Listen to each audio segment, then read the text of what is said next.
good morning. I've got a chance to give you a bit of a review and first thoughts on the new 2024 R590. I asked our technical director if we could have windows in the rear and the quarter light window there, because that's really useful for me on building sites. It always amazes me when people cover them up with flags and things like that, but each to their own. It's not a thing I would do. I simply can't do.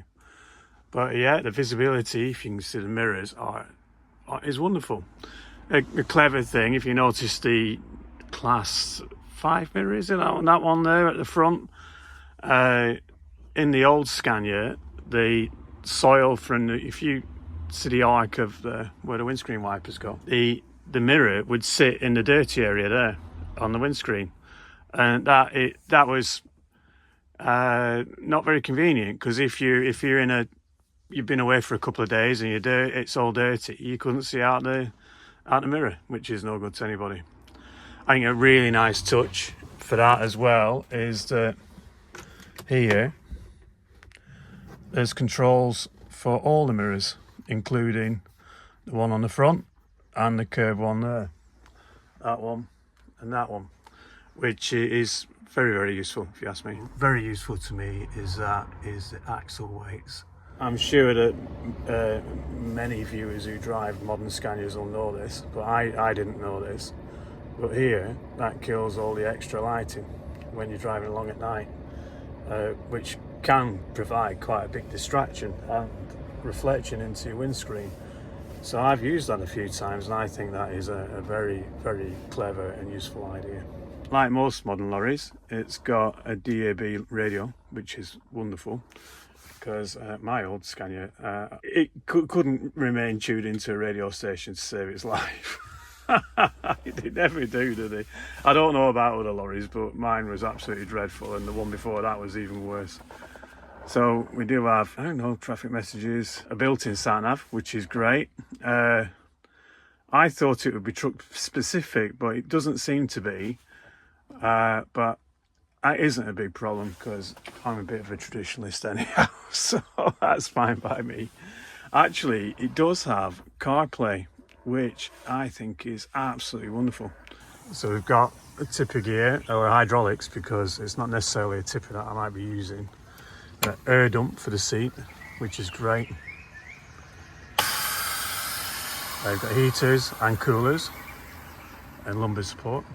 So I've tried driving without boots. It doesn't work for me, but I can still keep it clean, so it's no trouble. So a quick view of the rear of the machine. There. All the Fox's lorries have this dedication on them, which is quite moving, really. Very nice. And obviously useful for me, the window. So upright exhaust. You can see the tipping gear, or not necessarily tipping gear, it could be for a winch there.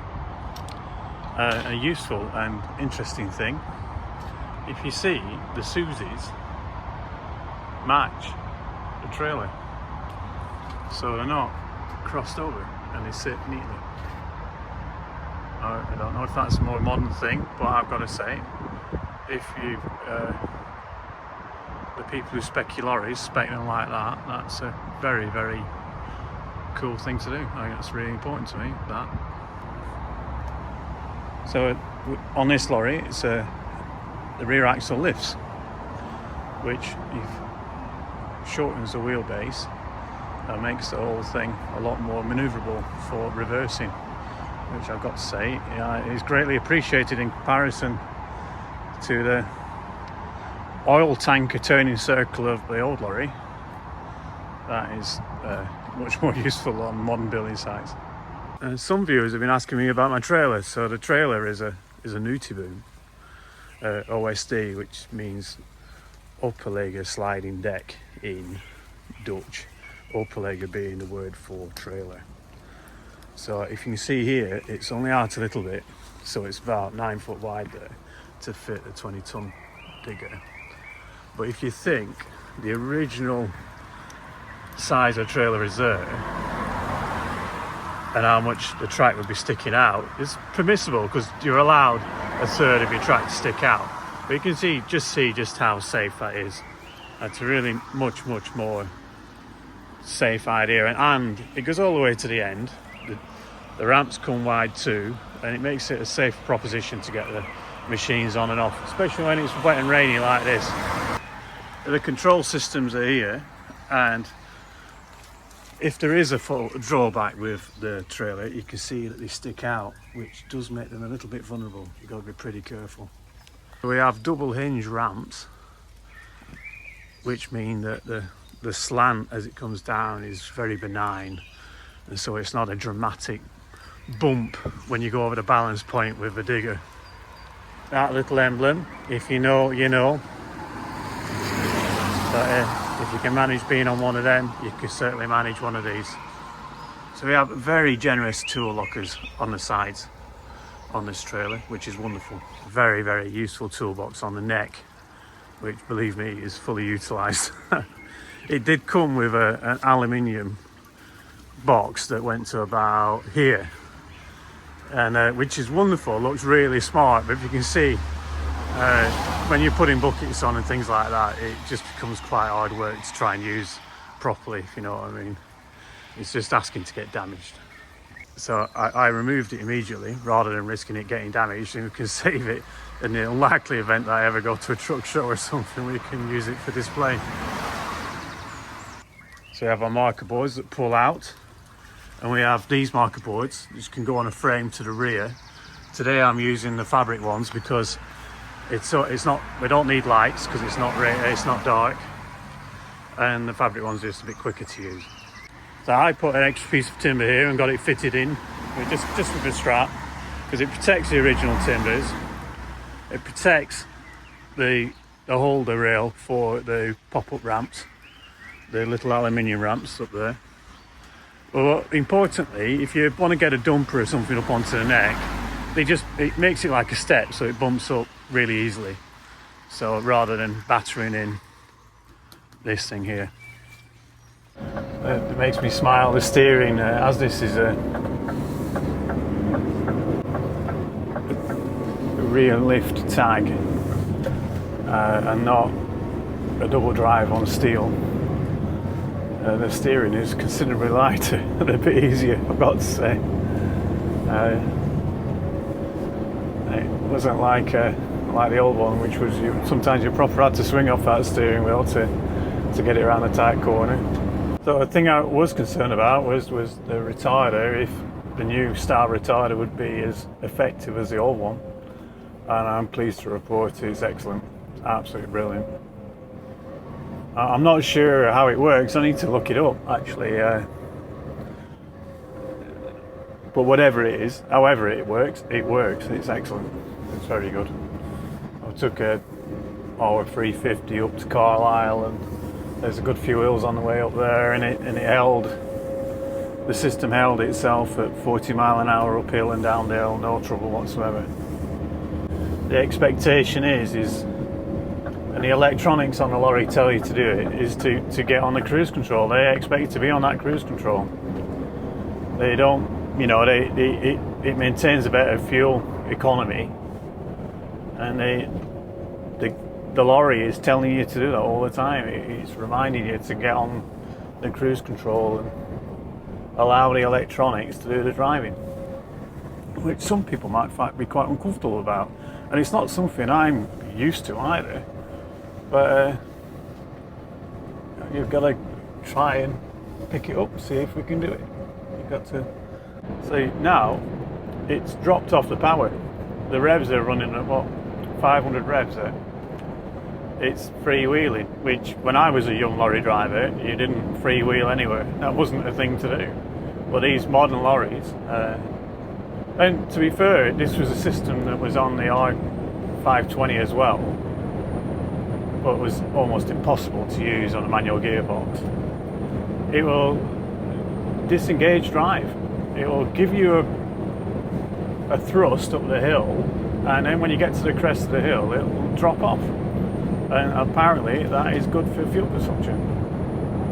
And it can do it. It can do it with a 40-ton digger on, which is incredible.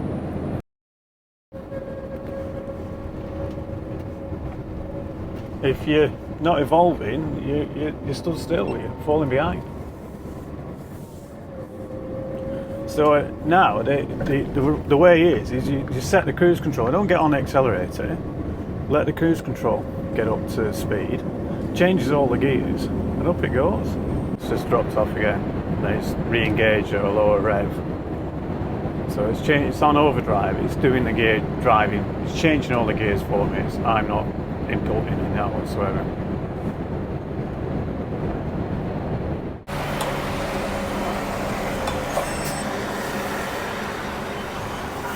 And this is the easy bit, I'm empty. Parking brake now. So I don't need to keep my feet on the brakes. That is a handbrake, it's not on a timer, it's on a hill start. That is holding it like a proper handbrake, like you would pull on the handbrake there. And it's that little green light there, and the green brake symbol, parking brake symbol on the dashboard. Well, I think that's great, I think it's a really clever thing. Normally I try to approach this hill and anticipate the green. I did used to do in the old lorry. But as it's a good example to try and demonstrate, see how it works. I think it's very, very clever. So it's perfectly safe. I've had lorries that have had an automatic system, but it times out. It doesn't time out. The only thing that's going to release it is when I press the go pedal to make it go again. There you go. Left, right, left again. Off she goes. So I have a proximity warner over there, and I've got to say it's a great thing. It's not an annoyance, it's a really, really, really useful thing.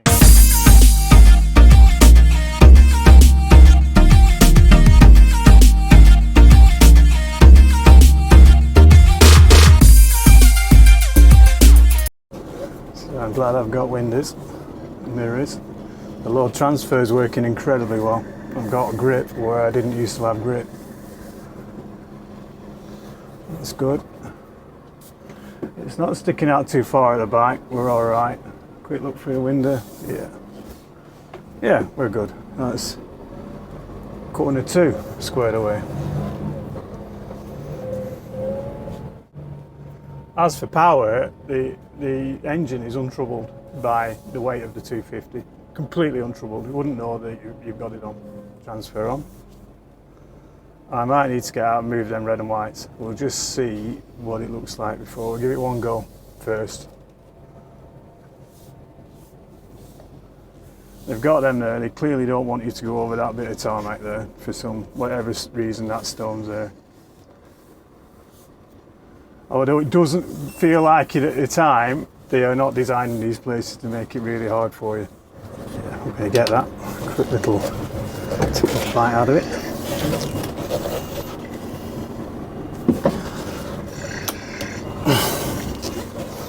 That's why these mirrors need to be clean.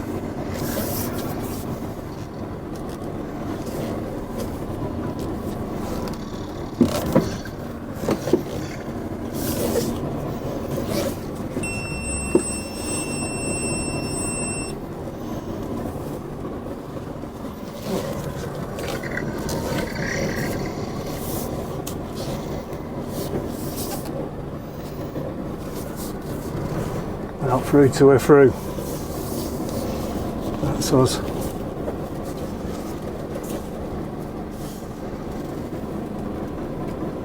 It's number 3 squared away.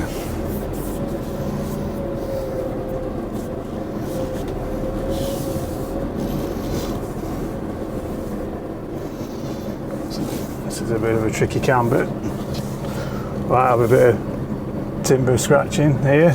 Try not to do.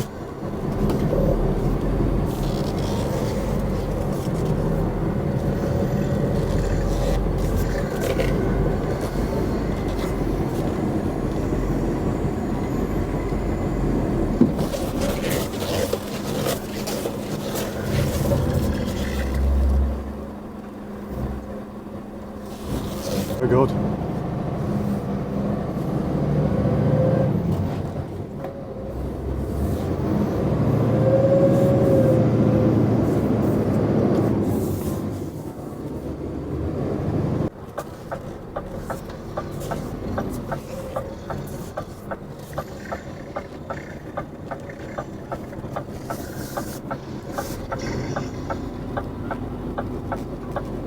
on.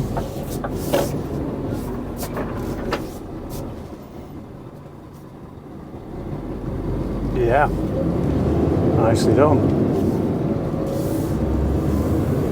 She wants to do it.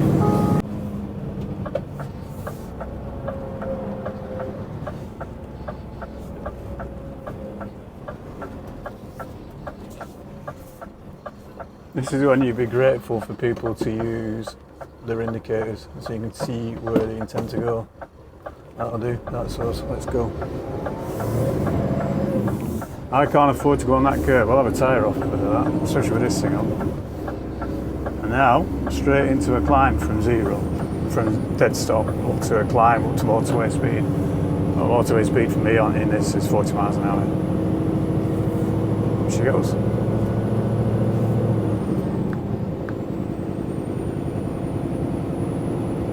Set the cruise to 40.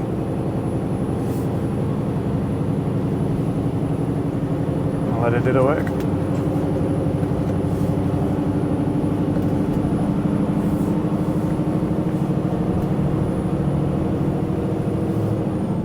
See, it's climbing. Perfect gear changes. All I have to do is watch the traffic.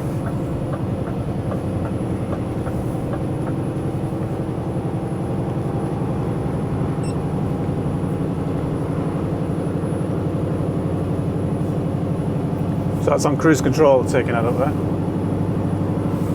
Burbling along at 30, absolutely fine. See, it's actually freewheeling over the crest of the hill from here now. That's with probably grossing around about 65 tonne. Just cruising over the top.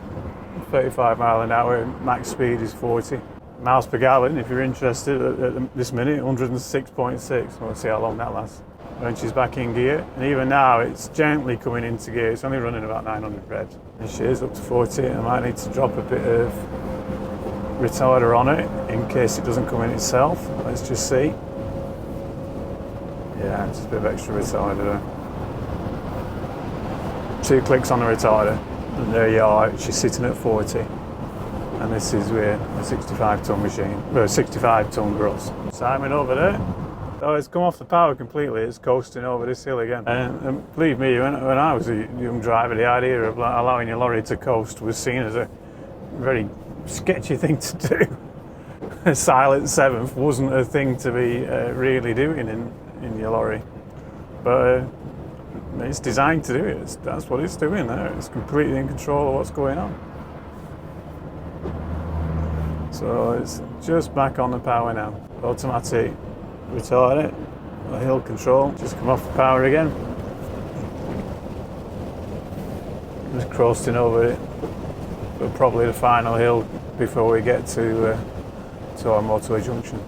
So I've not got my foot on the accelerator, on the brake pedal, on the clutch. All of the engine is deciding this all for itself, and this is in conditions that could be seen as foul, with a 65 tonne, gross weight of 65 tonne. And it's managing it perfectly. It's absolutely...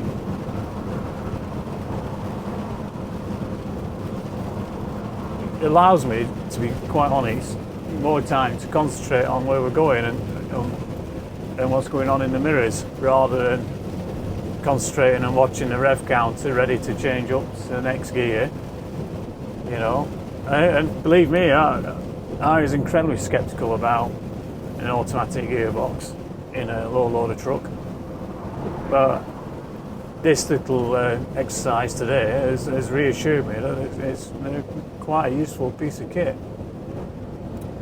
And I haven't even used all the items on it. I haven't used the manoeuvring selection. I just kept it on the regular gear selections. And it's comfortably managed in quite awkward side, in the wet, with funny off-camber corners, and it's been all right. We're back. That's our little description. Could you call it a review? I suppose it could. Of the R590, and a little bit of information about the trailer too. So I hope you liked it. We certainly found ourselves a tricky spot to go to and get out of, and a very typical kind of machine that I move on a very regular basis. So and I've got to say the lorry has been utterly faultless, absolutely faultless. It's completely, literally designed for the job. It feels like it is, and you can feel the tech working on your advantage and trying to help you get the job done in a safe and easy and comfortable manner, which I've got to say I'm pretty grateful for. I'm delighted that Fox Group decided to make this investment in this vehicle, and I fully intend to make it worth their while.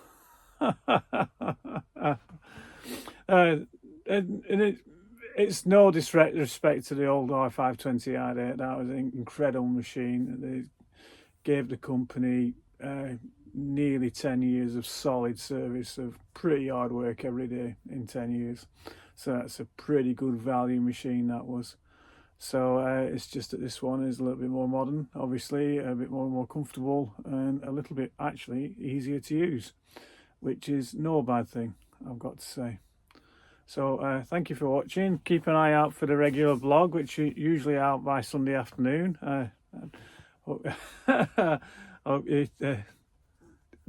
Internet willing. And thanks for watching. Take care. Bye bye. Thank you. Bye bye.